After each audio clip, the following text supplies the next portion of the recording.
Hey everybody, happy Tuesday. Do you know the story of the bronze serpent from the book of Numbers? It's a wild one. God's leading his people through the wilderness. You know the story of the Israelites wandering around.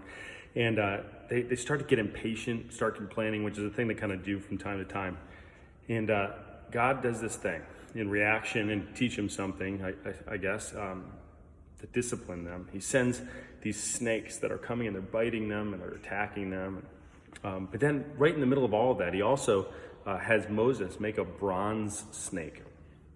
And he makes a snake out of bronze and he puts it on a stick and he holds it up above everybody. And the deal is if they just look with their eyes to this snake, then they can be saved. That's how it works.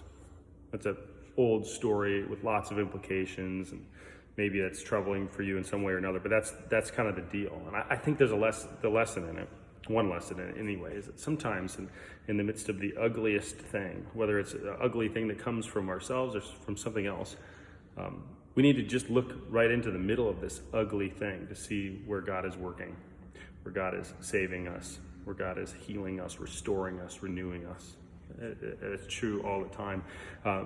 Things like an injury, where you go through a time of injury, and yet in this recovery process, you find that a relationship with maybe your spouse or someone else in your home is renewed and restored as you guys had to work together to care for you during this time.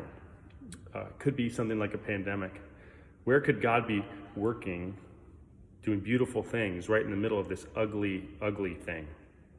Actually, later in the book of John, early on in the book of John, we're told that just as the snake was lifted up in the wilderness, this ugly image of a snake was lifted up in the wilderness, and that's what saved them, so the Son of Man, that's Jesus, would be lifted up. This is the image, this horrible image of a snake.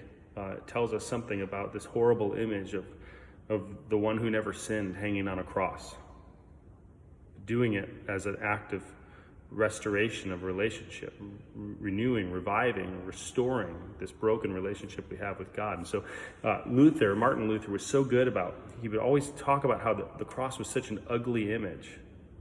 And yet in the middle of that ugliness, God still did his work. So I just want to invite you to think about something. First of all, to think about how in the middle of whatever the ugly thing that you're in, God could be working. He could be doing big things, and he might be doing them through you or someone else in your life, or maybe somebody else is going through something very ugly, and you could be the beautiful thing right in the middle of it, who brings them peace and comfort and speaks to them the promises of Jesus. But then also don't forget this, that right in the ugliness of your sin comes Christ Jesus, lifted up on a cross that you need only to look to trust in, to believe in, and you are saved because of it. It's a beautiful simplicity of the gospel, and it's actually that which we carry with us into our daily lives. It's that hope, that beautiful simplicity that gives us the clarity of purpose, the mission that we have because of Jesus.